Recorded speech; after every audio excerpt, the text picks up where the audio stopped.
Hello friends, welcome back to my channel. आज हम बहुत ही ज़्यादा इंपॉर्टेंट लेक्चर करने वाले हैं जो कि है लिमिट ऑफ ए फंक्शन।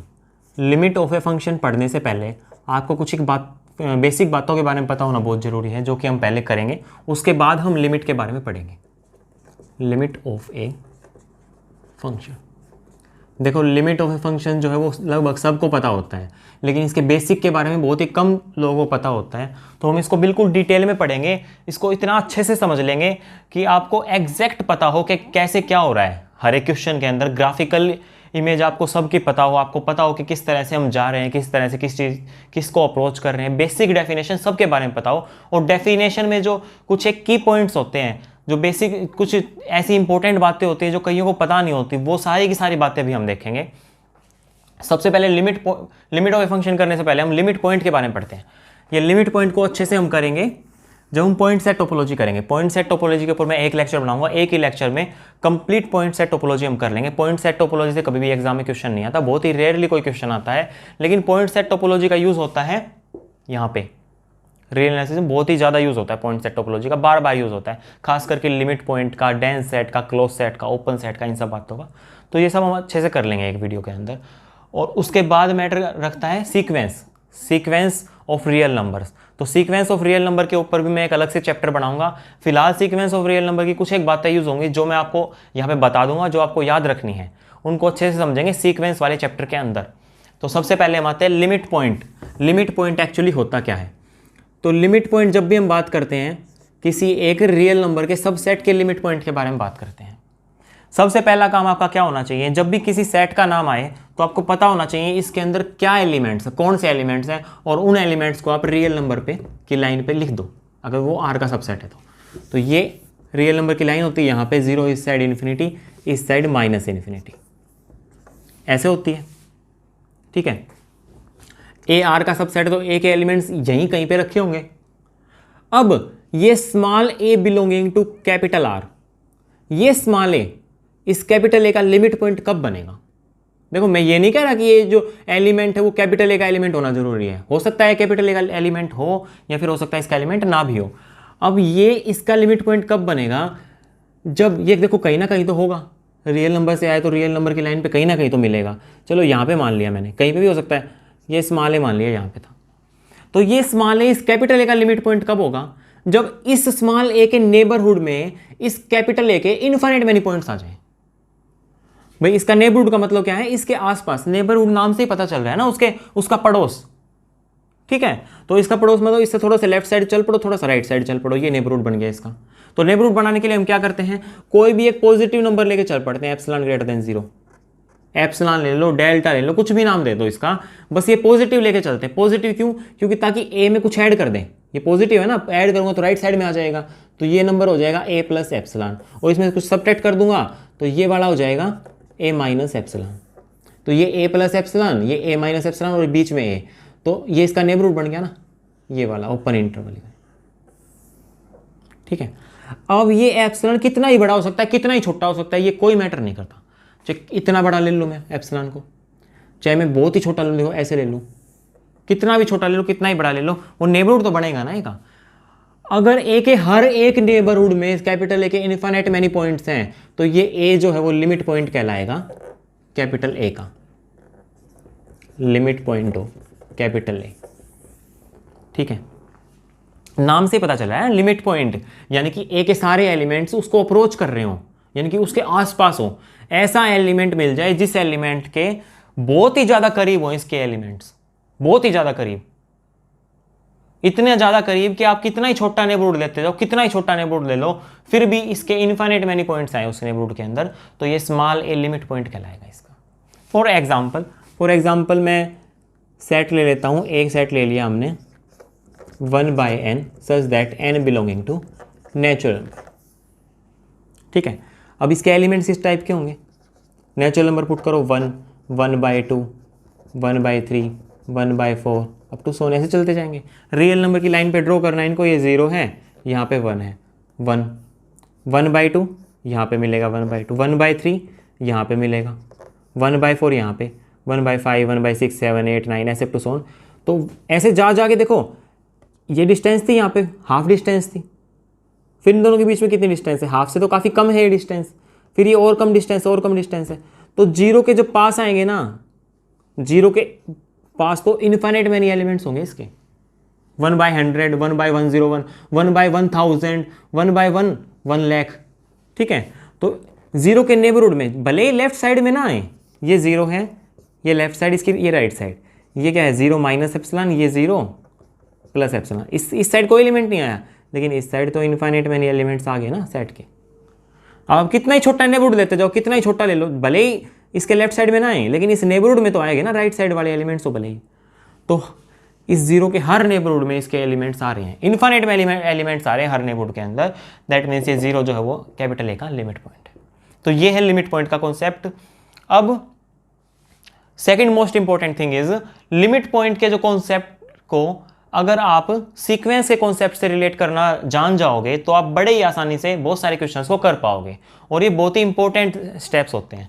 अब देखना, अगर आप इनको ग्राफिकली देख पा रहे हो, हर एक बात को, हर एक चीज़ को अच्छे से समझ सकते हो ग्राफिकली देख के, इसको रखना सीख गए, तो आपके लिए कोई भी मुश्किल नहीं आएगी, बड़े ही आसानी से सारी चीज़ें कर पाओगे।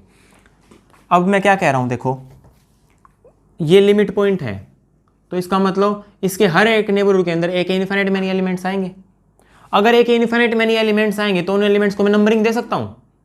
जैसे ये ए है, इस साइड क्या है ए माइनस एप्सिलॉन, और ये है ए प्लस एप्सिलॉन। इसके नेबरहुड में क्या आएंगे, इनफाइनाइट एलिमेंट्स आएंगे ए के। ऐसे एलिमेंट्स को नंबरिंग देना शुरू कर दिया। इस एलिमेंट को तो नाम दे दिया मैंने x1, इस एलिमेंट को नाम दे दिया x2, इस एलिमेंट को नाम दे दिया x3, ऐसे अप टू सो ऑन, सबको नाम दे देंगे।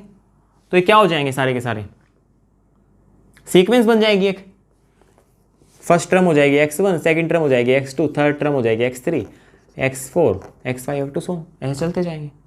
और कितना ही छोटा नेबरहुड ले लो आप, हर नेबरहुड के अंदर इनफाइनाइट एलिमेंट्स मिलेंगे, यानी कि हर नेबरहुड के अंदर ये सीक्वेंस मिलेगी। और छोटा कर करके मैं किसको अप्रोच करा सकता हूँ, ये नेबरहुड बहुत छोटा कर दो, बहुत छोटा करते जाओ, किसके पास जाएंगे सारे एलिमेंट, सारे एलिमेंट आएंगे तो इसके पास ही, ए के पास ही, क्योंकि यही तो है लिमिट पॉइंट कैपिटल ए का। इसके नेबरहुड में तो मिलेंगे सारे इनफाइनाइट एलिमेंट्स कैपिटल ए के। तो ये सारे किसको अप्रोच कर रहे होंगे, स्मॉल ए को। स्मॉल ए को अप्रोच करने का मतलब क्या है कि एक टाइम पे ये सारे के सारे एलिमेंट्स हैं स्मॉल ए के बहुत ही ज़्यादा करीब आ जाएंगे, और करीब तो है ही डेफिनेशन से, by definition of limit point. तो लिमिट पॉइंट की एक और डेफिनेशन भी होती है, वो डेफिनेशन देखना क्या है, एक सीक्वेंस एग्जिस्ट कर जाए defined on capital A such that, देखो इसके पास तो जा रहे हैं लेकिन कोई भी इस ए के बराबर नहीं है, ठीक है, such that xn is not equal to a और Rn belonging to natural number and xn approaches to a, यानी कन्वर्ज कर गया ए को। सीक्वेंस कन्वर्ज कब करती है, बस आप फिलहाल इतना ही जान लो, सीक्वेंस कन्वर्जेंट कब कहेंगे, जब ऐसे आगे चलते जाए जब सारे के सारे नंबर एक ही नंबर के पास अप्रोच करने लग जाएं तो हम कहते हैं वो सीक्वेंस कन्वर्ज कर रही है, ठीक है। जैसे फॉर एग्जांपल 1/n की सीक्वेंस ले ली हमने, तो ये 1/n की सीक्वेंस क्या है, फर्स्ट टर्म इसकी 1 है, सेकंड टर्म 1/2 है, थर्ड टर्म 1/3 है, फिर 1/4 अप टू सो ऑन, 1/100, 1/101, ऐसे अप टू सो ऑन। तो ऐसे जा रहे हैं, जैसे जैसे आगे बढ़ रहे हैं सारे के सारे नंबर किसके पास जा रहे हैं, जीरो के पास जा रहे हैं ना, तो ये क्या हो जाएगी, सीक्वेंस जीरो कन्वर्ज कर जाएगी, ठीक है। तो लिमिट पॉइंट की डेफिनेशन है ये एक और, कि ये जो स्मॉल ए है ये लिमिट पॉइंट होगा कैपिटल ए का, if and only if capital A से एक ऐसी सीक्वेंस मिल जाए, there exist a sequence xn from capital A such that उस सीक्वेंस की कोई भी टर्म स्मॉल ए के बराबर ना हो लेकिन वो कन्वर्ज कर रही होगी। डिफाइन होने का मतलब क्या है, ये सारे की सारी टर्म्स ए से आए, x1, x2, x3, x4, ये सारी की सारी कैपिटल ए से टर्म्स आए। So now limit of a function,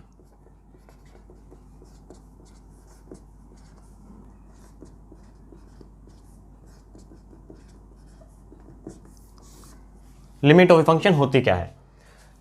सबसे पहली बात तो फंक्शन का हम सभी को पता है, फंक्शन अगर सेट ए से सेट बी तक है उसका काम क्या होगा, ए के एलिमेंट्स को बी में मैप करना, ठीक है। हम फंक्शन को ए के एलिमेंट्स देंगे, वो उनको बी में भेज देगा, ठीक है, ये काम होता है फंक्शन का। नाउ ए के मैंने एलिमेंट्स लिए, चलो मान लिया एक्स कोई भी एक एलिमेंट था और एक्स मूव कर रहा है, ठीक है, और एक्स मूव करते करते ए की तरफ गया, एक्स ए को अप्रोच कर रहा है। तो अगर एक्स ए को अप्रोच कर रहा है तो ये एक्स किसका एलिमेंट था, ए का एलिमेंट था ना, तो एक्स की कोई ना कोई फंक्शनल इमेज भी होगी। एफ तो फंक्शन है ए से बी तक, यानी कि ए के हर एक एलिमेंट को भी मैं भेजेगा, यानी कि हर एक एक्स के ऊपर एफ लगेगा, तो इसके ऊपर जब एफ लगाएंगे तो एफ ऑफ एक्स बनेगा। एक्स मूव कर रहा है, एक्स की वैल्यू चेंज हो रही है, इसका मतलब ऐसे क्रॉस प्रोडक्ट जैसे जैसे एक्स की वैल्यू चेंज होती रहेंगी, हर एक चेंज हुई वैल्यू के ऊपर एफ अप्लाई करते रहेंगे, तो ये एफ कहाँ पे मूव करेगा, ये मैं नहीं पता कहाँ पे मूव करेगा, जरूर नहीं एफ ऑफ ए पे मूव करे। तो हम ये चेक करना चाहते हैं कि एफ ऑफ एक्स कहाँ पे जाएगा। जब एक्स ए को टेंड कर रहा है तो इसकी फंक्शनल इमेज कहाँ पे टेंड करेगी, ये हमारा फाइंड करने का एम है। और जहाँ पे भी टेंड करेगी ना, चलो मान लीजिए ये एल पे टेंड कर गया, तो एल लिमिट बन जाएगी फंक्शन की एट द पॉइंट एक्स।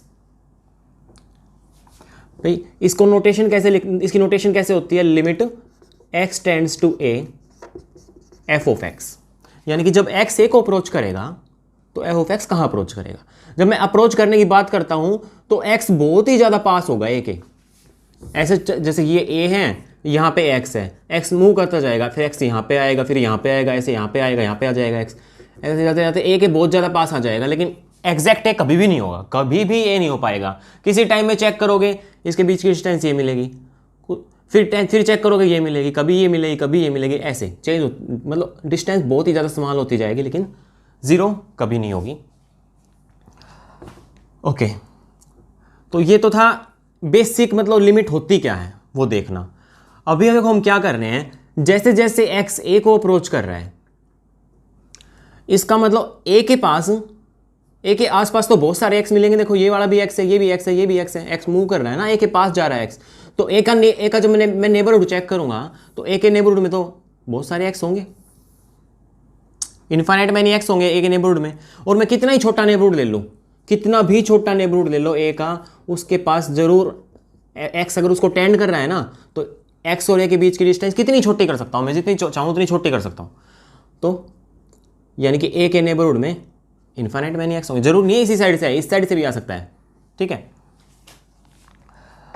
तो इसका मतलब ए के नेबरहुड में ऐसे इनफाइनाइट मैनी एक्स होंगे, लेकिन ये एक्स हैं कहाँ के, कैपिटल ए के मेंबर्स हैं, क्योंकि अगर कैपिटल ए के मेंबर नहीं होते तो फिर एफ ऑफ एक्स का मतलब ही क्या है, फंक्शन तो लगता ही ए के एलिमेंट्स के ऊपर है। अगर एक्स ए का मेंबर है तभी तो मैंने एफ ऑफ एक्स के बारे में बात की, तभी तो यहाँ पे एफ ऑफ एक्स लिख पा रहा हूँ, ठीक है। तो ये कॉमन सी बात है कि सारे के सारे एक्स जो हैं ये कैपिटल ए के मेंबर्स हैं, और ये सारे के सारे एक्स ए के हर नेबरहुड के अंदर इनफाइनाइट में नहीं आ रहे हैं, यानी कि ए के हर नेबरहुड के अंदर कैपिटल ए के इनफाइनाइट में नहीं एलिमेंट्स आ रहे हैं। दैट मीन्स ये क्या है, ये क्या बन गया, this is limit point of capital A. इसका मतलब तो यही हुआ। इसका मतलब जब भी मैं लिमिट की बात करूंगा ना, किसी पॉइंट के ऊपर मैं लिमिट चेक करना चाहता हूं फंक्शन की, तो उस पॉइंट को सबसे पहली बात तो लिमिट पॉइंट होना चाहिए डोमेन का, उसके बिना मैं बात नहीं कर सकता। तो लिमिट को पढ़ने से पहले एक बार ये बात जरूर देख लेते हैं, the limit of function is defined with respect to limit point of domain of the function।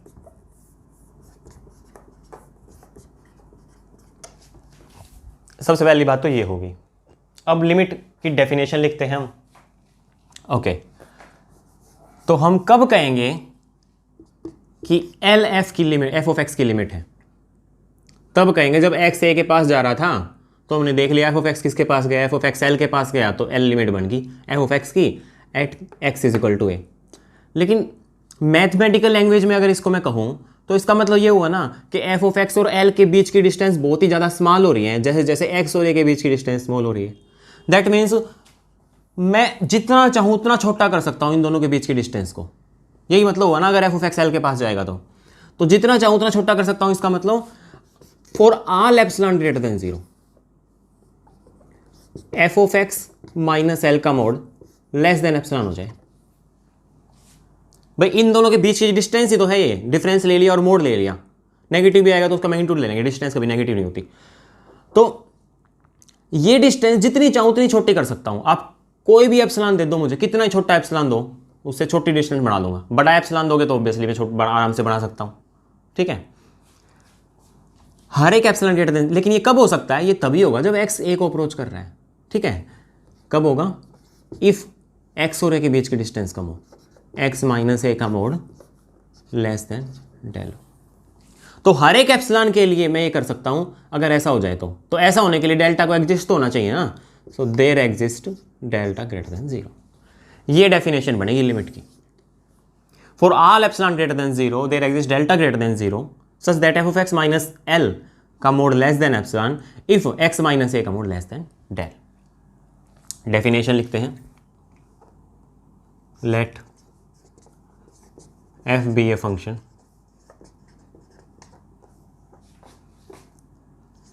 f from a to b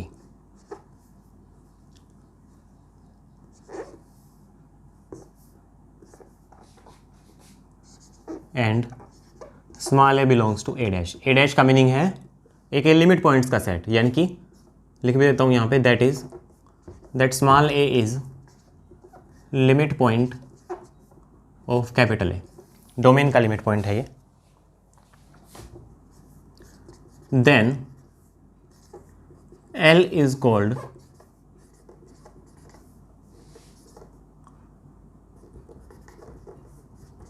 limit of function f if for all epsilon greater than 0 there exist delta greater than 0 such that mod of f of x minus L is less than epsilon if mod of x minus a less than delta।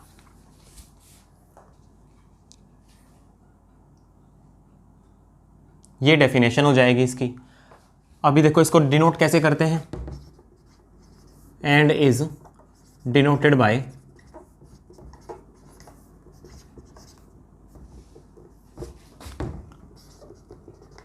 Limit x tends to a f of x is equal to l। भाई ये सारी कहानी लिखो या फिर सिर्फ इतना लिखो, बात एक ही है, ठीक है। मैं ऐसे भी कह सकता हूं limit x tends to a f of x is equal to l if and only if. ये if and only if definition तो सारी इफ एंड ओनली इफ ही होती हैं, तो ये इक्वल होगा l के इफ एंड ओनली इफ ही हो। और इसको मैं एक और लैंग्वेज में ऐसे भी तो लिख सकता हूं ना कि L माइनस एप्सिलॉन और L प्लस एप्सिलॉन के बीच में आ जाएगा कैपिटल F ऑफ X। ऐसा क्यों? ये मोड है लेस देन इससे है, यानी कि ये अंदर वाला जो होगा मोड के वो माइनस एप्सिलॉन और प्लस एप्सिलॉन के बीच में होगा। तीनों में L ऐड कर देंगे तो L माइनस एप्सिलॉन इसमें L ऐड हो जाएगा और L plus epsilon, L add होने से L और L कैंसिल हो जाएंगे आपस में, तो ये आ जाएगा इफ x बिलोंग्स टू, यहां पे देखो एक बात और ऐड कर लो, इफ, और ये 0 से बड़ा होगा। भाई मोड तो हमें पता है ग्रेटर देन इक्वल टू 0 होता है, लेकिन ये ग्रेटर देन 0 ही रहेगा, इक्वल टू भी नहीं हो सकता क्योंकि x a को अप्रोच करेगा बट a कभी भी नहीं होगा, ठीक है। और बल्कि इसके साथ साथ एक बात और लिख लो, x बिलोंग्स टू a, ठीक है। ये भाई ये x सारे के सारे a से आने जरूरी हैं, तभी तो f ऑफ x की बात कर सकते हैं हम। Now this belongs to a minus delta to a plus delta intersection a minus singleton a। x जो है इस नेबरहुड से आएगा, देखो इसका मतलब यही तो हुआ ना, a minus x minus a minus delta और प्लस डेल्टा के बीच में आएगा, तीनों में a ऐड कर दूंगा तो x कहाँ से आएगा? a माइनस डेल्टा और a प्लस डेल्टा के बीच से आएगा, और a का भी मेंबर है तो इंटरसेक्शन से आ गया, और कभी भी a नहीं होगा तो सिंगलटन ने भी सब्ट्रैक्ट कर दिया मैंने। और इसको मैं ऐसे भी लिख सकता हूँ, if and only if f of x belongs to epsilon neighbourhood of L. ये क्या होता है, ये कुछ और नहीं, ये ऐसे होता है L minus epsilon L plus epsilon. ये नेबरहुड होता है ना, एप्सिलॉन नेबरहुड हो गया ना एल का, उसको ऐसे डिनोट करते हैं हम। If x belongs to delta neighbourhood of a intersection a minus singleton है, ठीक है। और इसको ऐसे भी लिख सकते हैं, इफ एंड ओनली इफ भाई यहां से कोई एलिमेंट उठाया एक्स, ठीक है, और क्या किया, फिर हुआ क्या, उसको फंक्शन ने यहाँ पे भेज दिया, इसके ऊपर फंक्शन लगा और यहाँ पे आ गया, यानी कि इसके सारे के सारे एलिमेंट्स की इमेज इसमें जा रही है। तो इस सेट की जो इमेज होगी N delta a intersection a minus singleton a, इसकी इमेज किसके अंदर कंटेन हो जाएगी, इसके अंदर एन एप्सिलॉन एल के अंदर, ठीक है। ये तीनों ही बातें आपको अच्छे से समझना बहुत ज़रूरी है, इनका आगे यूज़ होगा। अब बात करते हैं ग्राफिकली, चलो ग्राफिकली और देख लेते हैं इसको। हमारे पास 2 कॉपीज हैं रियल नंबर की, भाई ये कोई भी रियल लाइन है, ये भी कोई रियल लाइन है, ठीक है। तो यहाँ पे तो क्या है, डोमेन के एलिमेंट्स हैं, यहाँ पे कोडोमेन के एलिमेंट्स। अब तक सारा यही करते आए हैं हम क्या कर रहे हैं, एक्स अप्रोच कर रहा है ए को, तो यहाँ पे ये डोमेन के एलिमेंट्स है, तो ए यहाँ से होगा कहीं पे, ये मान लिया मैंने ए है, एक्स ए को अप्रोच कर रहा है, तो चलो ये आया एक्स और ए के पास गया ऐसे, भाई पहले फॉर एग्जांपल भाई जैसे 0 को अप्रोच कराना है, ये 0 है, तो यहाँ पे मान लिया -1 है, तो एक्स ऐसे अप्रोच कर रहा है, पहले -1 के पास आएगा, फिर ऐसे आएगा, ये माइनस का 0.5 है, यहाँ पे आएगा ऐसे प्लस और -0.1 ऐसे प्लस 0 के बहुत ज़्यादा पास आ जाएगा, ठीक है। जरूर नहीं रैशनल नंबर के थ्रू भी आ सकता है, इरेशनल के थ्रू भी आ सकता है, इस साइड से भी आ सकता है, किसी भी साइड से आए, बस अप्रोच करना चाहिए वहाँ पे। तो एक्स मान लिया ए को अप्रोच कर रहा है, तो फंक्शन का कुछ ना कुछ ग्राफ तो होगा, भाई फंक्शन है तो इस ए के क्रॉसपोंडिंग कोई ना कोई इमेज भी होगी, इसकी हर एलिमेंट की इमेज होगी, एक्स की भी कोई ना कोई इमेज होगी। तो जैसे जैसे एक्स ए के पास जा रहा है, तो मान लिया कि ये एल है और फंक्शन इस एल के पास जा रहा है, इस साइड लिख देता हूँ मैं एल को, और ये मान लिया एल माइनस एप्सिलॉन, ये है एल प्लस एप्सिलॉन, ठीक है। यहाँ पे है ए माइनस डेल्टा, यहाँ पे ए प्लस डेल्टा। तो एक्स इस नेबरहुड में बिलोंग कर रहा है ना, इस नेबरहुड के अंदर, ठीक है। तो एफ ऑफ एक्स कहाँ पे बिलोंग करेगा, एफ ऑफ एक्स इतने इंटरवल के अंदर आएगा, यानी कि एक्स देखो ये बहुत छोटा होता जाएगा, बहुत छोटा होने का मतलब क्या है, अभी तो मैंने बड़ा करके दिखा रखा है आपको, भाई ये इतना इंटरवल है, इतनी एक्स की वैल्यूज आ रही है, तो एफ ऑफ एक्स की वैल्यू यहाँ पे आएगी, इतने रीजन के अंदर आएगी, अगर एक्स की वैल्यू इतने रीजन के अंदर है तो ये और छोटा हो जाएगा। जब छोटा हो जाएगा तो ये कैसे दिखेगा, इतने इंटरवल के अंदर एक्स की वैल्यू है, तो ये भी बहुत छोटा हो जाएगा, तो एफ ऑफ एक्स की वैल्यू इतने इंटरवल के अंदर है, ठीक है। अप्रोच करने पे बात होती है, जैसे कि ये मान लिया फंक्शन का कोई ग्राफ है, ठीक है, कैसे भी हो सकता है ब्रेक भी हो ग्राफ के अंदर, तो x जैसे जैसे ए के पास जाए, तो वैसे वैसे एफ ऑफ एक्स की वैल्यू जो है इस एल के पास जानी चाहिए, ठीक है। अब ये एल जरूरी नहीं है एफ ऑफ ए ही हो, या कुछ भी हो सकता है, ओके। अब हम बात करते हैं लेफ्ट हैंड लिमिट की और राइट हैंड लिमिट की। अगर आपको लिमिट अच्छे समझ में आ गई तो left hand limit right hand limit में कुछ भी नहीं है। लेफ्ट हैंड लिमिट कब कहते हैं, जब हम लेफ्ट साइड से ए के पास जाते हैं, राइट हैंड लिमिट कब कहते हैं, जब हम राइट साइड से ए के पास जाते हैं, बस इतनी सी बात है।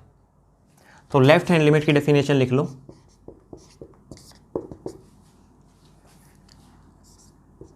एल इज कॉल्ड,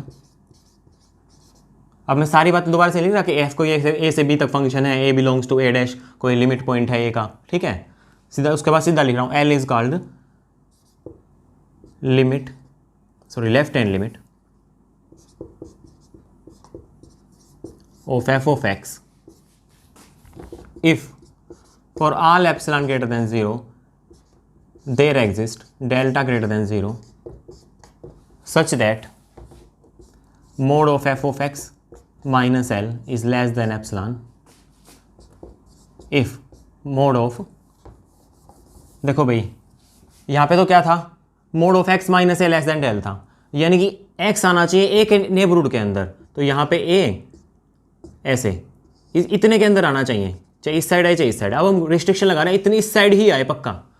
तो if x belongs to interval a minus epsilon to a intersection a minus singleton करने की जरूरत है ही नहीं है, इसमें वैसे भी नहीं आया। ये बिल्कुल वही डेफिनेशन है जो लिमिट की थी, लेकिन लिमिट में हम किसी भी साइड से अप्रोच कर सकते थे। लेफ्ट हैंड लिमिट में लेफ्ट हैंड साइड से ही अप्रोच करना जरूरी है। x की जो वैल्यू होगी देखना कहाँ किस किस के बीच में होगी, ये a होता है, यहाँ पे होता है a माइनस एप्सिलॉन, यहाँ पे होता है a प्लस एप्सिलॉन। तो x की वैल्यू a माइनस एप्सिलॉन और a के बीच में ही हो, और ऑब्वियसली a का मेंबर तो होना जरूरी है ही, और ओपन इंटरवल लिया है मैंने तो x की वैल्यू a हो नहीं सकती कभी भी। अब x a को अप्रोच करेगा ना, सॉरी एप्सिलॉन नहीं, यहाँ पे डेल्टा, x के लिए डेल्टा लेते हैं ना हम नोटेशन, भाई एप्सिलॉन तो वहाँ पे ले ही चुका मैं। तो x अगर a को अप्रोच करना चाहता है तो x a को अप्रोच ऐसे ही तो कर सकता है, इस साइड से तो कर नहीं सकता, इस साइड से तो बिलोंग ही नहीं कर रहा है x, तो लेफ्ट हैंड साइड से a के पास अप्रोच कर रहे हैं हम, इसलिए लेफ्ट हैंड लिमिट कहलाएगी। ऐसे ही राइट हैंड लिमिट के लिए क्या करेंगे, राइट हैंड लिमिट के लिए राइट साइड से अप्रोच कराएंगे, तो उस केस में x बिलोंग करेगा a से a प्लस एप्सिलॉन के बीच में। तो राइट हैंड लिमिट की डेफिनेशन बिल्कुल सिमिलरली यही चलेगी, उसमें क्या आ जाएगा, x belongs to a plus epsilon intersection a, उसमें ये आ जाएगा। अब देखो लिमिट अगर एग्जिस्ट कर रही है तो क्या लेफ्ट हैंड लिमिट और राइट हैंड लिमिट दोनों इक्वल होनी जरूरी है, बिल्कुल इक्वल होनी जरूरी है। ये थोड़ी ना है कि लेफ्ट हैंड लिमिट तो चलो मैंने मान लिया L1 आ गई और राइट हैंड लिमिट मान लिया मैंने L2 आ गई, अलग अलग मान लिया, ठीक है। तो क्या लिमिट एग्जिस्ट करेगी फिर, भाई लिमिट एग्जिस्ट करने का मतलब क्या है, जब x a के पास जाए तो f ऑफ x l के पास जाए। तो लेफ्ट हैंड लिमिट में भी तो x a के पास जा रहा था, चाहे किसी साइड से, जब हम लिमिट चेक करते हैं तो हमें इस वास्ते मतलब नहीं होता कि लेफ्ट साइड से जा रहे कि राइट साइड से जा रहे। लेफ्ट हैंड लिमिट और राइट हैंड लिमिट में लेफ्ट और राइट का कॉन्सेप्ट है। तो लेफ्ट हैंड लिमिट तो मैंने मान लिया L1 थी, राइट हैंड लिमिट मान लिया कुछ और है L2, L1 L2 इक्वल नहीं है। तो क्या लिमिट एग्जिस्ट करेगी, लिमिट तब लिमिट एग्जिस्ट करने का मतलब x a के पास जाए तो f ऑफ x l के पास जाए। चलो मान लिया x a के पास गया, अब किस साइड से गया, लेफ्ट हैंड साइड से गया तो L1 वैल्यू आ रही है, राइट हैंड साइड से जा रहा हूँ तो L2 वैल्यू आ रही है, ये तो अलग अलग वैल्यू आ रही है। फिर लिमिट कैसे एग्जिस्ट करी, लिमिट एग्जिस्ट करने का मतलब L के पास जाए, वो L तो मैं पता ही नहीं L1 है कि L2 है, तो L1 L2 दोनों इक्वल होने चाहिए, किसी भी डायरेक्शन से जाओ लिमिट से, लिमिट एग्जिस्ट करने का मतलब किसी भी डायरेक्शन से जाओ f ऑफ x l के पास ही आए, ठीक है। a के पास आप किसी डायरेक्शन से जाओ f ऑफ x l के पास आ रहा है तो लिमिट एग्जिस्ट करेगी।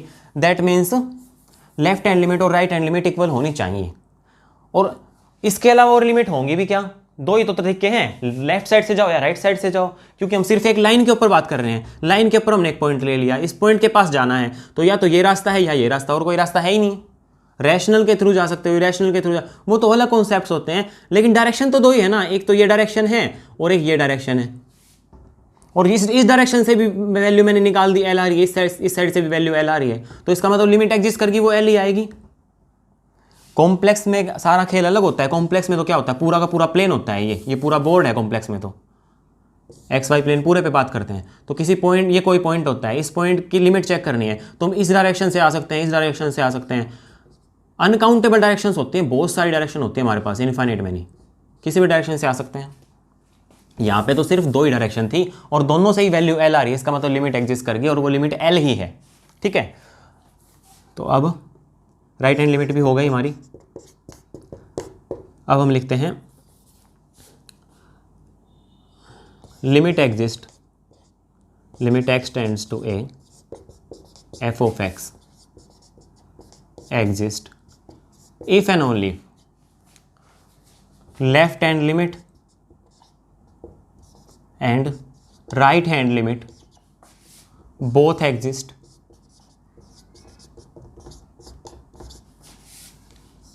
and are equal।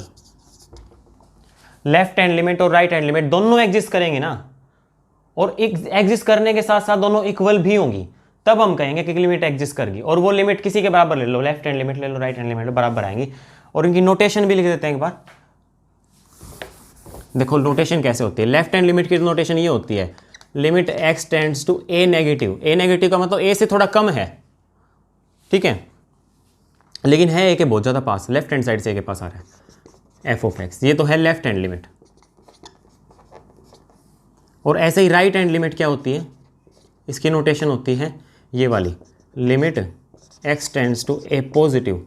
ए से थोड़ा राइट साइड में है हम, लेकिन आ रहे हैं बहुत ए के पास, ये ए है, राइट साइड से ए के पास आ रहे हैं, कितना ही पास आ जाए रहेंगे हमेशा ए के राइट साइड में ही। F of x that is equal, ये राइट हैंड लिमिट है, ये लिख दिया ऊपर, ये राइट हैंड लिमिट है, ये लेफ्ट हैंड लिमिट है, ठीक है। और ये दोनों की दोनों अगर इक्वल हो जाएंगी तो हम इसको ऐसे लिख देंगे simply, limit x tends to A F of x. ये मैं तभी लिख पाऊंगा जब लेफ्ट हैंड और राइट हैंड दोनों एग्जिस्ट करेंगी और इक्वल होंगी, ठीक है, नहीं तो फिर ये एग्जिस्ट करेगी नहीं। ओके, अब इसके ऊपर कुछ एक एग्जांपल्स करते हैं।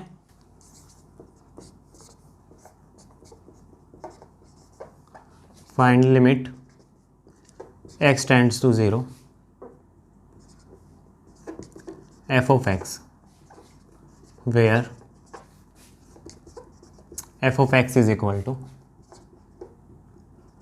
Signum function of x।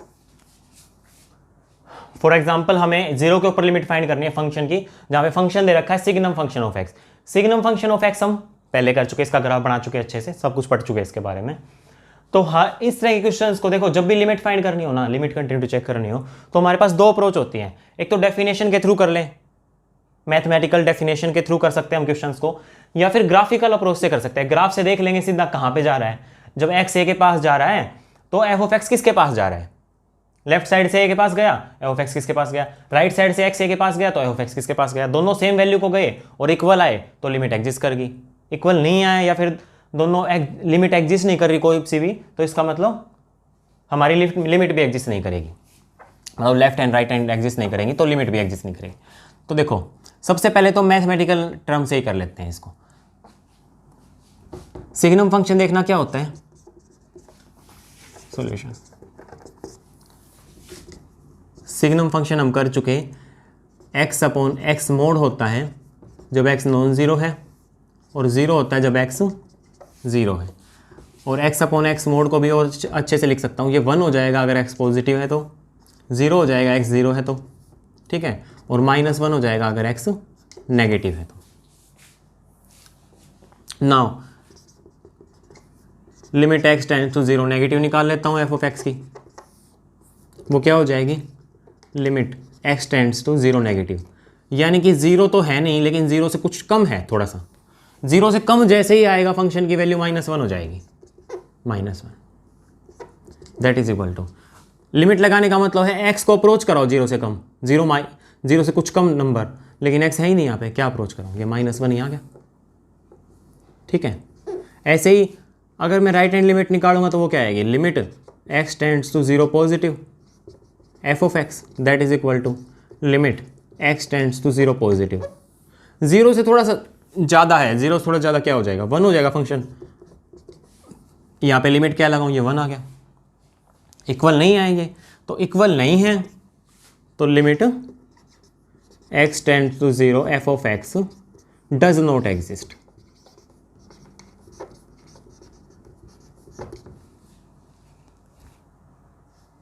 ठीक है, अब हम क्या करते हैं, ग्राफिकल अप्रोच से इस क्वेश्चन को करने का ट्राई करते हैं।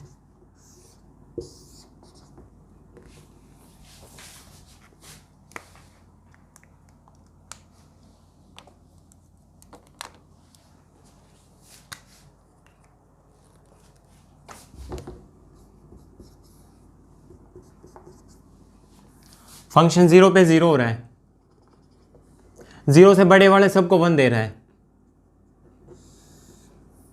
ये 1 है, ये 0 है। 0 से छोटे वाले सबको -1 दे रहा है। 0 के पास लेके आओ x को, लेफ्ट हैंड साइड से लेके आता हूँ, ये x चला और 0 के पास आने लगा बहुत। f ऑफ x किसके पास जाएगा, इन सब की फंक्शनली में चेक करो, ये x की वैल्यू जो भी हो उसके करस्पॉन्डिंग f की वैल्यू क्या आएगी, -1 आएगी, क्योंकि जो भी हो जाए वो 0 छोटा ही रहना। तो ऐसे जब मैं अप्रोच कर रहा हूँ ना लेफ्ट हैंड साइड से, तो x 0 को अप्रोच कर रहा है लेफ्ट हैंड साइड से, लेकिन x हमेशा नेगेटिव है, तो उन सब की फंक्शनल इमेज क्या है, -1 है। तो -1 चलता जाएगा, वो किसको अप्रोच करेगा, -1 को ही तो अप्रोच करेगा फिर। तो लेफ्ट हैंड लिमिट क्या आई, -1 आई ग्राफ से देखने पे। राइट हैंड लिमिट और देख लेते हैं, x के पास जाते हैं राइट हैंड साइड से, ऐसे x के पास जा रहे हैं, सॉरी 0 के पास जा रहे हैं, राइट हैंड साइड से x अप्रोच कर रहा है 0 को, तो इन सब की फंक्शनल इमेज क्या आएगी? ये सारे के सारे नंबर पॉजिटिव है, पॉजिटिव वालों की सब की फंक्शनल इमेज 1 है, 1 है, तो ये 1 आएगी, एफ ऑफ एक्स 1 रहेगा हमेशा।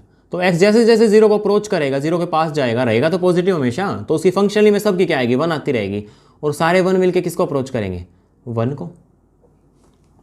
तो राइट हैंड लिमिट +1 आ जाएगी। 1 and -1 both are not equal, hence the limit does not exist. The second question,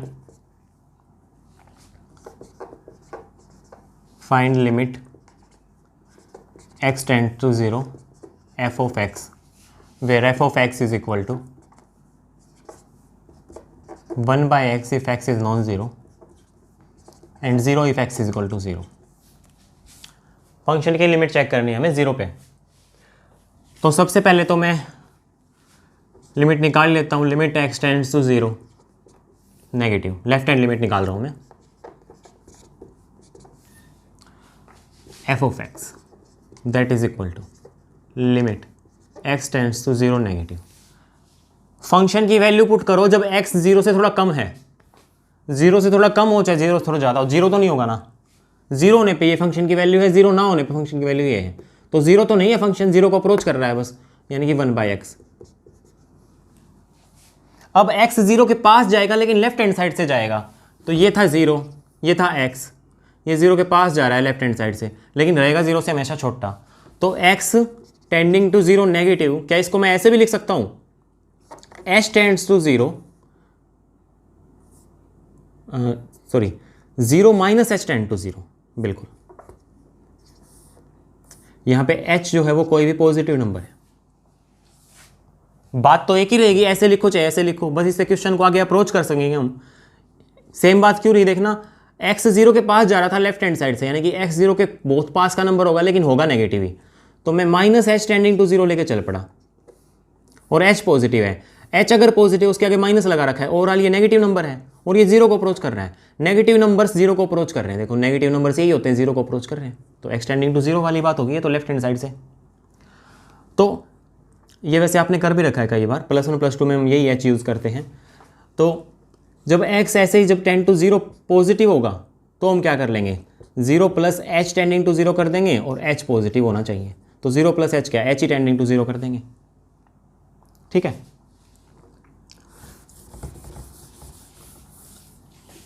now that is equal to limit h tending to 0 1/0 minus h, that is equal to limit h tends to 0 -1/h। h 0 को tend करेगा तो something upon 0 क्या आएगा, infinity, भाई नीचे वाली quantity बहुत छोटी हो रही है, ओवरऑल बड़ी हो जाएगी, लेकिन माइनस साइन के साथ, दैट इज -इन्फिनिटी। ऐसे ही अगर आप राइट हैंड लिमिट निकालोगे, क्या वो बिल्कुल सेम ऐसे ही नहीं चलेगी, वो उसमें 0 - h की जगह 0 + h आएगा, यहाँ पे प्लस का देगा, समथिंग अपॉन 0 + इन्फिनिटी बनेगा, तो वो आ जाएगी +इन्फिनिटी। तो लेफ्ट हैंड लिमिट तो -इन्फिनिटी आई है, राइट हैंड लिमिट +इन्फिनिटी आई है, तो इसका मतलब limit x tends to 0 f of x does not exist.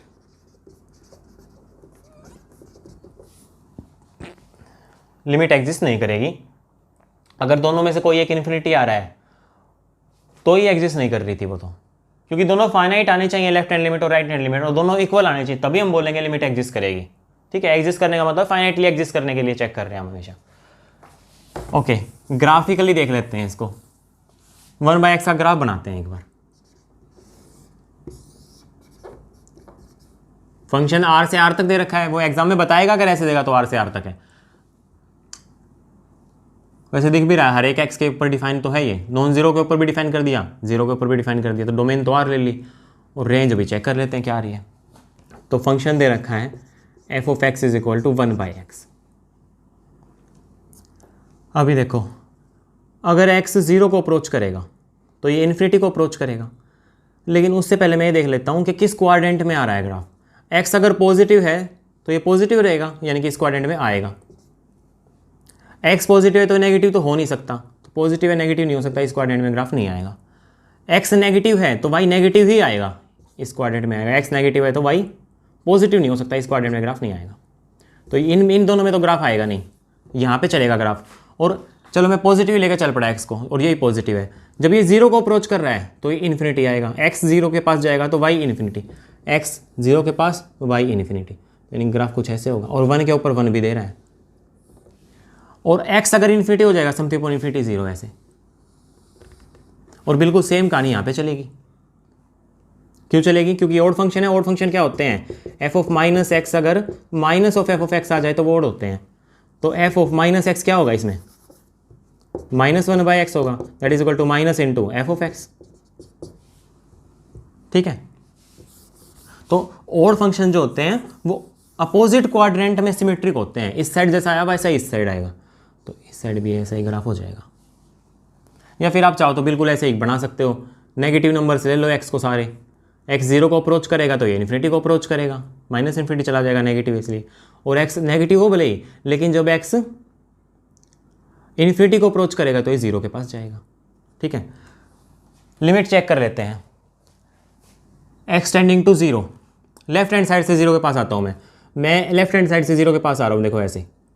तो इन सब की फंक्शनल इमेज ये है, ये कहाँ पे जा रहा है ग्राफ? माइनस इन्फिनिटी की तरफ। तो लेफ्ट हैंड लिमिट क्या हो जाएगी? Minus infinity. राइट साइड से जीरो के पास आते हैं, एक्स ऐसे है आया राइट साइड से जीरो के पास, तो इनकी फंक्शनल इमेज ये ऐसे गई, किसकी तरफ गई? ये प्लस इन्फिनिटी की तरफ। तो राइट हैंड लिमिट क्या आ जाएगी? प्लस इन्फिनिटी आ जाएगी, डज नॉट एग्जिस्ट लिमिट। अब हम करते हैं सिक्वेंशियल क्राइटेरिया ऑफ लिमिट। बहुत ही ज़्यादा इंपॉर्टेंट है ये, अगर आपको ये आ गया तो आपकी बहुत सारी प्रॉब्लम सॉल्व हो जाएंगे। नाउ सबसे पहले लिमिट की डेफिनेशन ही लिखता हूं मैं एक बार और। अगर एफ ए से बी तक कोई फंक्शन था और स्मॉल ए लिमिट पॉइंट था ए का, देन एल इज, देन क्या, चलो मैं मान के चल पड़ा कि मान लिया एल लिमिट पॉइंट है,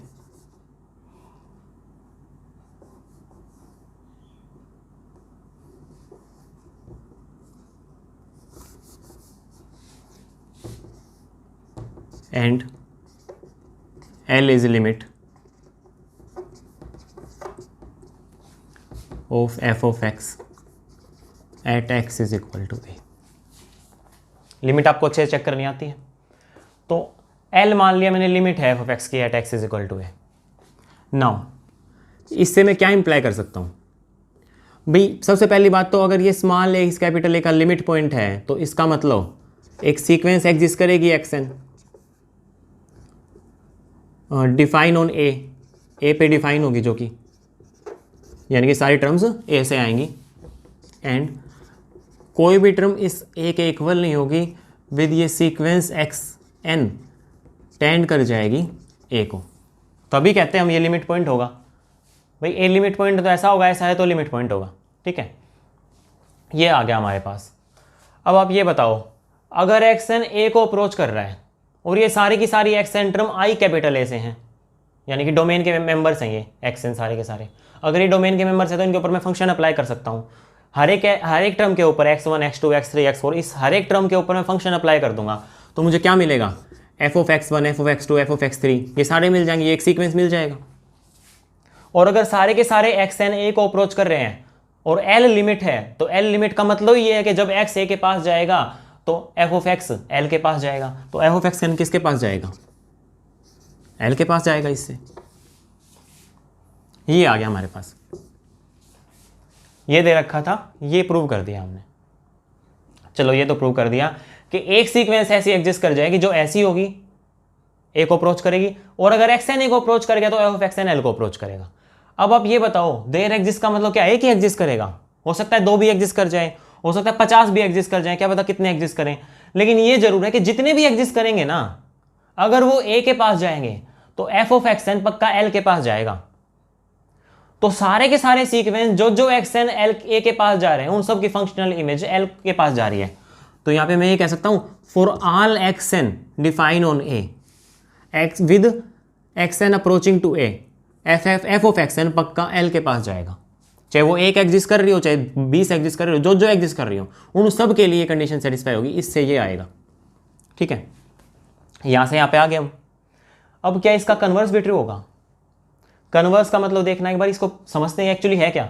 इसका मतलब ये है कि सीक्वेंसेस जो हैं वो ए से ली गई हैं, यानी कि ए के मेंबर्स, और ए के मेंबर्स कहाँ पे जा रहे हैं, वो ए के पास जा रहे हैं, और फॉर ऑल लिख दिया, यानी कि सारे के सारे मेंबर जो ए के पास जा रहे हैं उन सब की फंक्शनल इमेज एल के पास जा रही है। तो लिमिट के डेफिनेशन ही है भाई, जब जब एक्स ए के पास जाए तो एफ ऑफ एक्स एल के पास जाए, तो एक्स इसका मेंबर होना चाहिए ना, तो ये सारे एक्स एन इसके मेंबर ही तो हैं। एक्स एन किसके पास जा रहे हैं, ए के पास, और फॉर ऑल लिख दिया मैंने, यानी कि वे सारे जो ए के पास जा रहे हैं उन सब की फंक्शनल इमेज एल के पास जा रही है। That means L is limit of F, तो इसका कन्वर्स भी ट्रू हो जाएगा। ठीक है, इसको आप कुछ इस तरह से समझ सकते हो, जैसे कि हमें दिल्ली टू कोलकाता जाना है, ठीक है, तो हमारे पास जाने के कितने रास्ते हो सकते हैं, हम बाय बस जा सकते हैं, बाय एयर जा सकते हैं, खुद की गाड़ी से जा सकते हैं, ट्रेन से जा सकते हैं, लेकिन पहुंचे तो कोलकाता ही के, जो हमें जाना है हमारी डेस्टिनेशन पे ही पहुंचेंगे। ऐसा तो है नहीं कि एक गाड़ी से जाऊंगा तो मैं कहीं और पहुंच जाऊंगा, जाना मुझे कोलकाता ही है, ठीक है, गाड़ी से जाऊंगा तो कहीं और पहुंच जाऊंगा, और बस से जाऊंगा तो कहीं और पहुंच जाऊंगा, ऐसा तो नहीं होगा ना। अगर ऐसा हो रहा है कि भाई अलग अलग जगह पे जा रहे हैं हम अलग अलग रास्ते से, तो फिर हमारी डेस्टिनेशन ही फिक्स नहीं है, तो फिर इसका मतलब यही फिक्स नहीं है हमें जाना कहाँ पे है। तो अगर लिमिट एग्जिस्ट कर रही है, लिमिट फिक्स है, तो आप किसी भी रास्ते से जाओ पहुंचो तो एल के पास ही।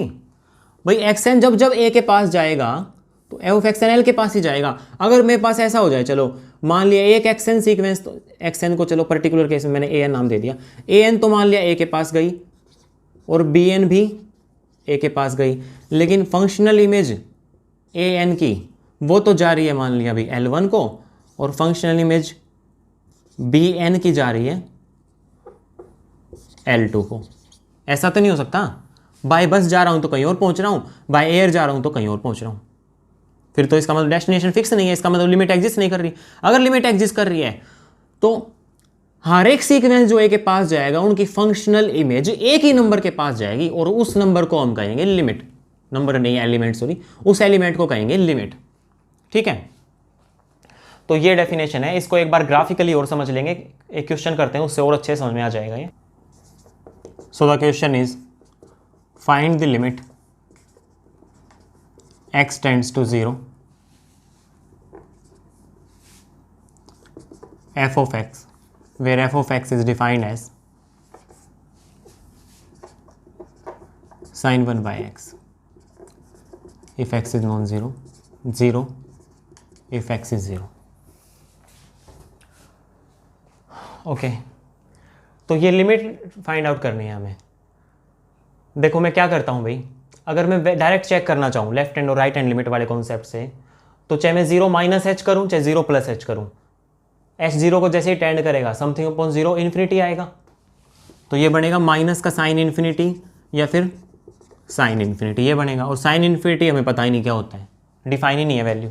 ये जरूर पता है कि साइन ऑफ जो फंक्शन होता है ना, साइन ऑफ एक्स या साइन ऑफ थीटा, वो -1 और 1 के बीच में होता है हमेशा। ये जो भी वैल्यूज आएंगी आएंगी -1 और 1 के बीच की वैल्यूज, बट ये नहीं पता हमें इसकी वैल्यू क्या है। तो मैं डायरेक्ट लिमिट वाले तरीके से तो इसको चेक कर नहीं कर सकता, या तो ग्राफिकली चेक करें या फिर वो सिक्वेंशियल क्राइटेरिया से चेक करें, दो ही ऑप्शन बचते हैं। ग्राफिकली चेक करने के लिए मेरे पास इसका ग्राफ होना चाहिए, तो उसके लिए पहले इसका ग्राफ बनाना पड़ेगा। चलो ग्राफ बनाते हैं। तो इसका ग्राफ कैसे बनाएं?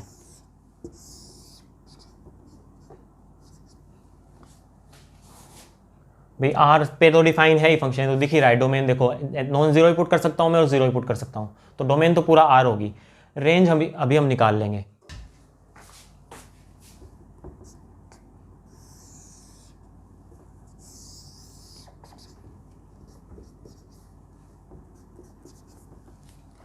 नाउ जीरो पे तो फंक्शन जीरो है, ठीक है। Sine of 1 by x, sine of angle ही है कुछ ना कुछ, साइन थीटा -1 और 1 के बीच में रहता है, और ये y की वैल्यू तो होती है, यानी कि -1 और 1 के बीच में रहेगा।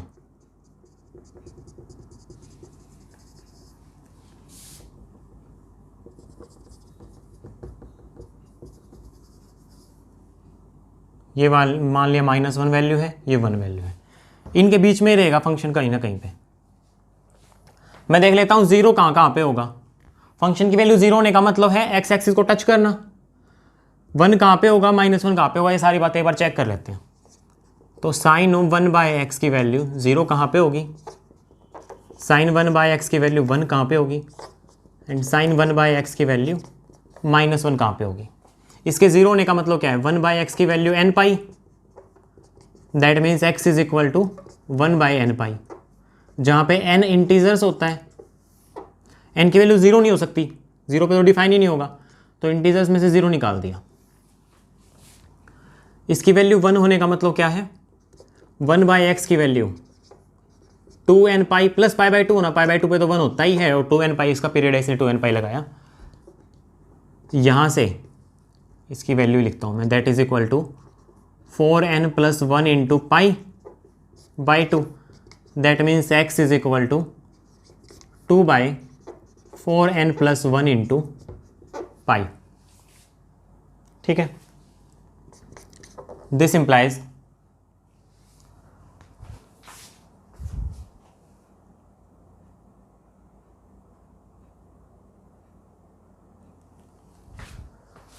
okay, this implies 1/x is equal to 2n pi minus π/2, बिल्कुल वैसा ही है। तो सिमिलरली यहाँ से x की वैल्यू क्या आ जाएगी, 2 ये प्लस की जगह माइनस चल पड़ा, यानी कि यहाँ पे माइनस आ जाएगा, तो 4n - 1 इंटू पाई। इन पॉइंट्स पे 0 होता है, इन पॉइंट्स पे 1 होता है, इन पॉइंट्स पे -1 होता है। यहाँ पे n बिलोंगिंग टू इंटीजर है, n बिलोंग्स टू इंटीजर्स। ठीक है, अब इन नंबर्स को एक बार लाइन पे ड्रॉ कर लेते हैं, कहाँ कहाँ पे ये। तो ये देखना है क्या नंबर्स, 1/π है, 1/2 पाई है, 1/3 पाई है हमारे पास, ऐसे चलता जा रहा है। और किसको टेंड कर रहे हैं ये, एन जैसे जैसे इन्फिनिटी को टेंड कर रहे हैं, 0 को टेंड कर रहे हैं। और हमारे पास है -1/π, नेगेटिव पुट करेंगे तो -1/2 पाई, ऐसे अप टू सो ऑन, जैसे जैसे n इंक्रीज होगा तो ये 0 को टेंड कर रहे हैं। ठीक है, इस तरह से हमारे पास इनको और ड्रॉ कर लेते हैं। n जब 0 होगा तो 2/π, n की वैल्यू 1 होगी तो 2/5π, n की वैल्यू 2 हो जाएगी तो 2/9π, ऐसे अप टू सो ऑन। और ये भी सारे n टेंड टू इन्फिनिटी पे 0 को टेंड करके, 0 पुट करूंगा तो 2, ये 0 तो पुट कर ही चुका मैं। नेगेटिव नंबर्स में और पुट करते हैं, -1 पुट करूंगा तो -2/3π, -2 पुट करूंगा तो माइनस का 8 और प्लस का 1, -7, -2/7π। ऐसे ही इसमें भी नीचे में इंटू इंक्रीज होती जा रही है, तो n टेंड टू इन्फिनिटी पे 0 को टेंड करेगा ये भी। अब यहाँ पे और देखते हैं, n की वैल्यू 0 पुट करता हूँ तो -2/π, 1 पुट करूँगा तो 2/3π, 2 पुट करूँगा तो 4 दूनी 8, 8 में से गया 7, 2/7π। और ये टेंड कर रहे हैं सारे के सारे n टेंड टू इन्फिनिटी पे 0 को। नेगेटिव नंबर्स पुट करते हैं, -1 पुट करूँगा तो -2/5π, -2 पुट करेंगे तो 4 दूनी 8 और 1 9, -2/9π। इसमें भी नीचे में इंटू इंक्रीज हो रहा है, तो ये भी 0 को ही टेंड करेंगे। देखो कौन सा नंबर है कहाँ पे, 0 तो ये है, साइन कहाँ कहाँ पे 0 होगा। इनका भी एक बार हमें कंपैरिजन करना, कौन सा कहाँ पे आएगा। ठीक है, तो 0 पे तो 0 हो जाएगा, साइन की वैल्यू 1 भी बहुत सारे पॉइंट्स पे हो रही है, -1 भी बहुत सारे पॉइंट्स पे हो रही है। तो सबसे बड़ा इनमें कौन सा है जहाँ पे साइन की वैल्यू 1 हो रही है। इनमें सबसे बड़ा वो होगा जिसकी मैग्नीट्यूड सबसे छोटी होगी, सॉरी सबसे बड़ा वो होगा जिसका डिनोमिनेटर सबसे छोटा होगा। तो डिनोमिनेटर सबसे छोटा देखो इसका है, और पॉजिटिव नंबर्स की बात करेंगे, बड़े की बात कर रहे हैं तो 2/π ऐसा है जिसके ऊपर साइन की वैल्यू 1 हो रही है, उन सब में सबसे बड़ा है ये। तो 2/π कहाँ पे आएगा, मान लिया यहाँ पे आ गया 2/π। मान लिया चलो यहाँ पे आ गया, ओके।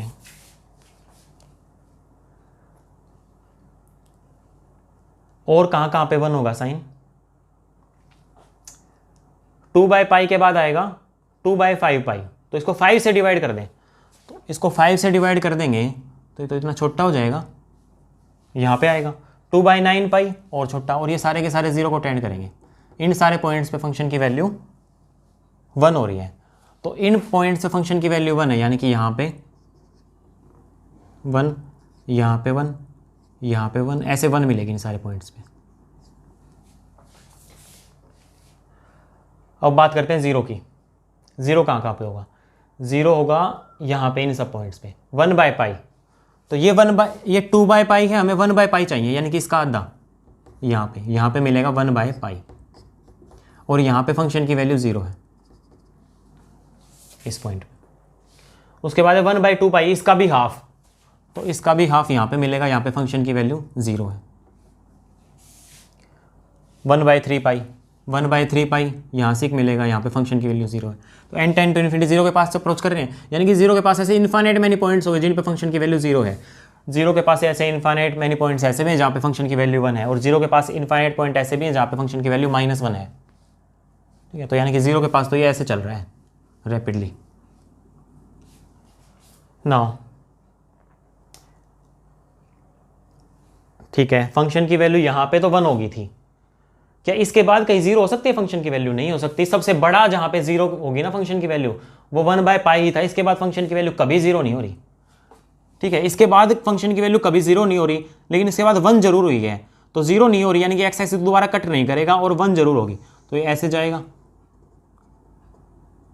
ठीक है, यहाँ पे 1 हो जाएगी वैल्यू, सबसे बड़ी वैल्यू 1 हो जाएगी। उसके बाद कहीं 0 होगा नहीं, यानी कि उसके बाद कहीं इसको तो क्रॉस करेगा नहीं, रहेगा इस साइड ही, इस पूरे में ही। और जैसे जैसे x इन्फिनिटी को जाएगा, इस साइड x इन्फिनिटी को अप्रोच कर रहा है, समथिंग अपॉन इन्फिनिटी 0 sin 0 0, तो ये 0 को अप्रोच करेगा, ये ऐसे ऐसे जाएगा ये ग्राफ।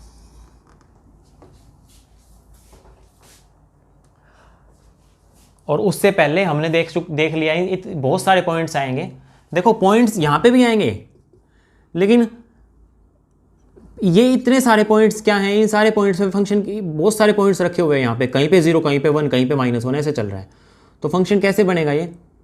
इसके बाद -1 वैल्यू होगी, फिर +1 होगी, फिर -1, फिर +1, ये ऐसे चलेगा यहाँ पे। और ये -1 देखना कैसे हुई वैल्यू, -1 भी देखो किसी ना किसी पॉइंट पे मिलेगी, सबसे बड़ा जहाँ पे -1 वैल्यू हो रही हो फंक्शन की। इन सब में सबसे बड़ा कौन सा है? देखो पॉजिटिव की बात करेंगे, बड़े की बात कर रहे हैं तो, और जैसे जैसे नीचे वाला बढ़ रहा है तो ये तो 0 को अप्रोच कर रहे हैं, तो सबसे बड़ा तो यही हुआ ना 2/3 पाई। तो यहाँ पे 2/3 पाई मिलेगा, ये जो नंबर है ये 2/3 पाई होगा जहाँ पे फंक्शन की वैल्यू -1 रही है। ठीक है, इस साइड और देख लेते हैं क्या होगा। इस साइड भी ऐसा ही है, देखो नेगेटिव वाले भी तो 0 को अप्रोच कर रहे हैं, पॉजिटिव वाले भी 0 को अप्रोच कर रहे हैं, यानी कि यहाँ पे भी ये फंक्शन ऐसे ही चलेगा रैपिडली, 1 -1 1 -1 ऐसे चलेगा। ठीक है, इस साइड का क्या ग्राफ, क्या इस साइड मिलेगा या इस साइड मिलेगा, इसी शेप का इस साइड क्या बनेगा, ये तो चेक कर लेते हैं एक बार। इसको चेक करने के लिए मैं क्या देखता हूं, फंक्शन की वैल्यू, सबसे छोटी वैल्यू फंक्शन की जहां पे +1 है, तो +1 फंक्शन की वैल्यू सबसे छोटी कहां पे है?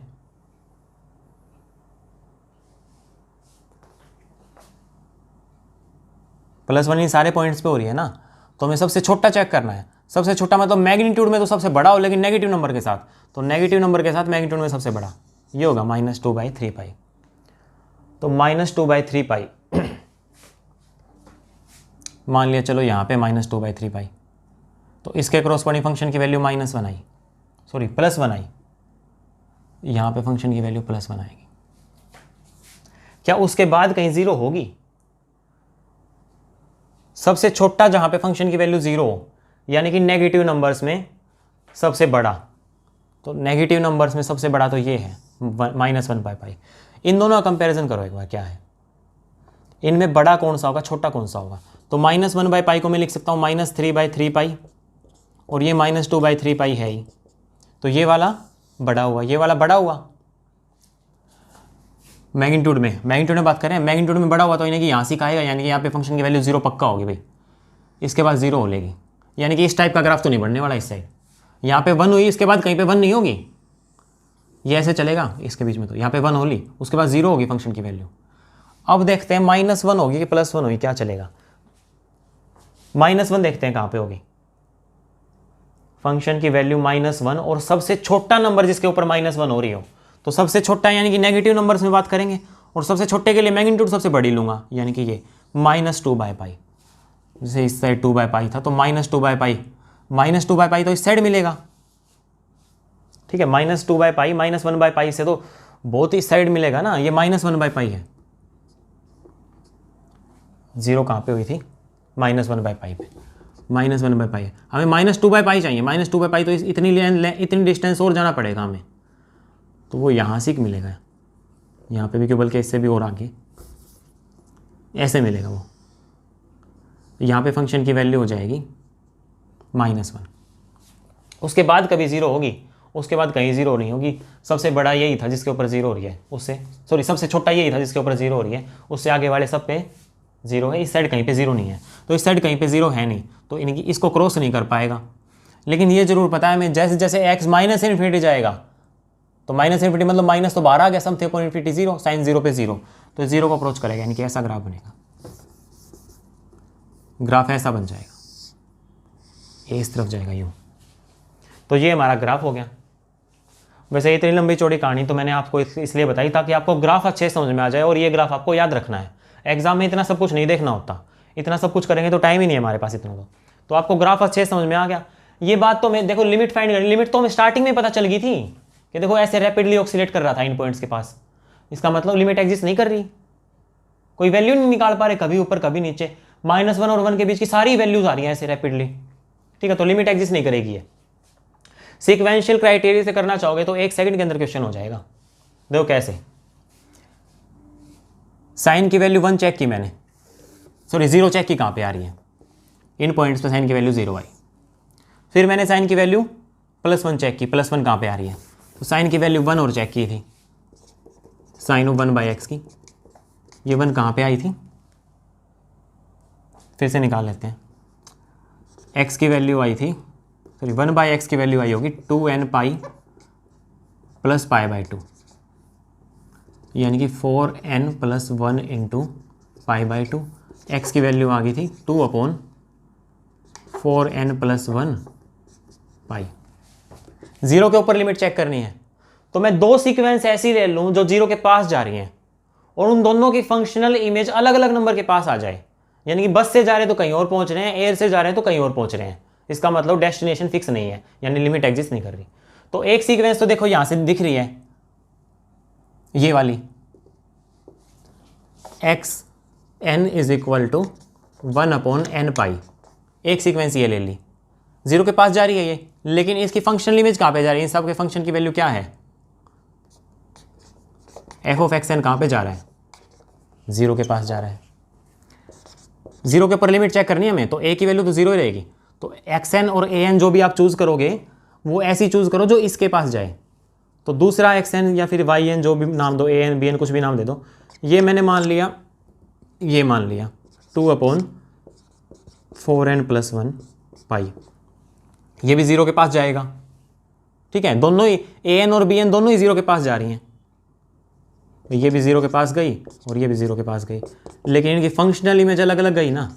f(yn) तो 0 के पास नहीं जा रहा, ये yn किसके पास जा रहा है? इन सब पे फंक्शन की वैल्यू 1 है, तो सारी 1 की सीक्वेंस है। पहली टर्म भी 1, दूसरी 1, तीसरी 1, चौथी 1, लास्ट वाली टर्म आगे चलते हैं सारी 1 ही तो आती जाएंगी, तो ये 1 को टेंड कर गया। तो xn yn दोनों तो a को अप्रोच कर रहे हैं, लेकिन इन दोनों की फंक्शनल इमेज तो l को अप्रोच नहीं कर रही।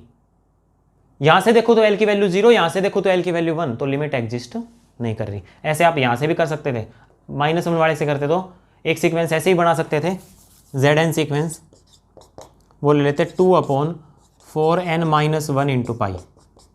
ये सीक्वेंस तो किसको अप्रोच कर गया? n टेंड टू इन्फिनिटी पे 0 को, लेकिन इसकी फंक्शनल इमेज किसको अप्रोच कर गई? -1 को। इसकी फंक्शनल इमेज 0 को, तो लिमिट कभी -1 आ रही है, कभी +1 आ रही है। ऐसे भी कर सकते हो, इन दोनों को भी ले सकते हो, कभी लिमिट 1 आई, कभी -1 आई। ऐसे नहीं होगा, लिमिट आएगी तो एक ही आनी चाहिए, इसका मतलब लिमिट एग्जिस्ट नहीं कर रही। अब मैं आपको एक होमवर्क देता हूँ, ये आपको खुद से ट्राई करना है। क्वेश्चन हो जाएगा तो बहुत अच्छी बात है, लेकिन अगर नहीं हुआ तो वैसे भी हम इसको अगली क्लास में ट्राई करने वाले हैं कैसे होगा। R से नहीं, 0 1 से। क्लोज इंटरवल 0 1 2 R एक फंक्शन डिफाइन किया हमने, वो फंक्शन क्या है, f of x is equal to 0 if x belongs to 0 1 intersection Q complement और x is equal to 0 and it is 1 by q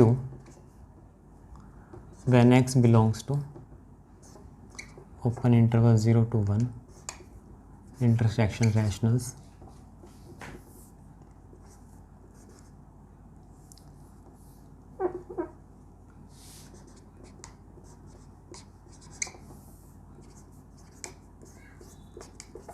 ये फंक्शन है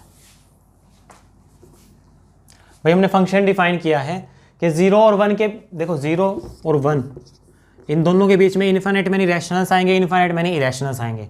तो 0 और 1 के बीच के जो जो सारे रैशनल्स थे, रैशनल तो p बाई क्यू टाइप के ही होंगे और p और q के बीच की जीसीडी 1 होगी बाय डेफिनेशन, तो उनको तो मैप कर देगा 1 बाई क्यू में।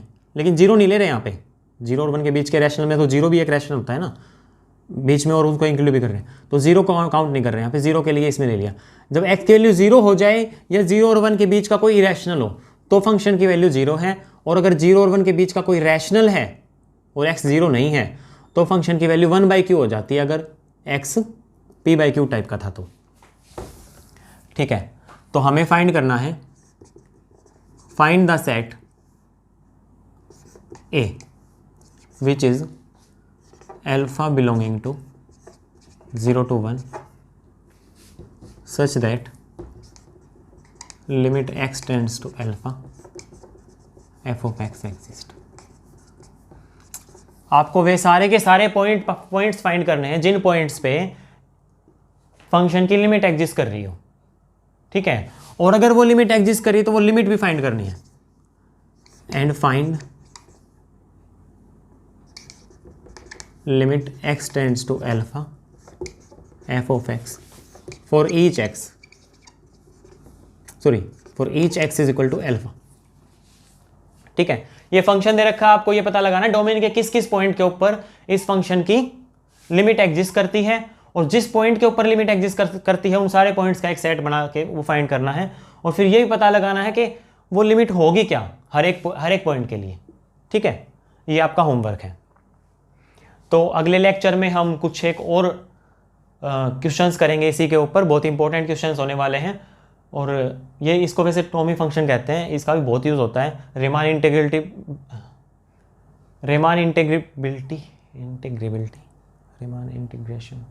वाले कॉन्सेप्ट के अंदर। Riemann integrability